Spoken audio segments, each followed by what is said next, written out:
Hey, church family, Pastor Ben here with the Church Scattered, a daily devotional to give you encouragement and hope from God's Word. Have you been to the grocery store recently? If you have, you've seen empty shelves, you've seen sold out signs, you've felt just the tension and the nervousness in the air as people frantically fill their shopping carts with more than enough food and toilet paper and other things. I think what's going on is pretty revealing about who we are as fallen human beings. I think when we get scared, when we get confused, when we feel that we're in danger, we resort to our most natural tendency, which is to be selfish, to look out for ourselves, to make sure that we are taken care of. But friends, I think we have a really great opportunity during this COVID-19 pandemic to be different than the world by not looking out for our own interests, but looking out for the interests of others. To making sure other people are taken care of.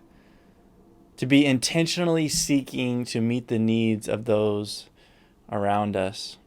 The Apostle Paul writes in Galatians chapter 6, starting here in verse 9, "Let us not get tired of doing good, for we will reap at the proper time if we don't give up. Therefore, as we have opportunity, let us work for the good of all, especially for those who belong to the household of faith." We have an opportunity during this COVID-19 pandemic to not just do good for ourselves, but to work for the good of all people, and then especially those in the household of faith. So I want to encourage you, what are some ways that you can meet the needs of others? Maybe this means knocking on doors on your street and obviously keeping a social distance, but just asking your neighbors, hey, do you need anything? Do you need me to run to the store? Do you have any errands that you need me to run?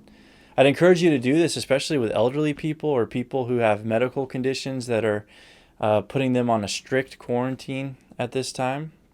How can you serve your church family, your brothers and sisters in your local church? You know, there's a lot of parents out there right now who are scrambling to find childcare while they still have to go to work, but their kids are out of school. So maybe it's offering to watch some people's kids from the church while they are at work. Our call is to treat others the way God has treated us in the gospel. And that's to show kindness, grace, compassion.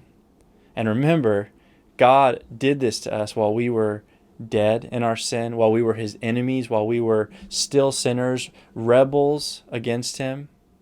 So that means no matter who a person is, how they've treated us, what they're offering to give us or not give us in return, we are called to show grace and kindness and compassion. And we have a great opportunity right now to do that in our world, in our country, and in our communities. So let's go do good for others, friends.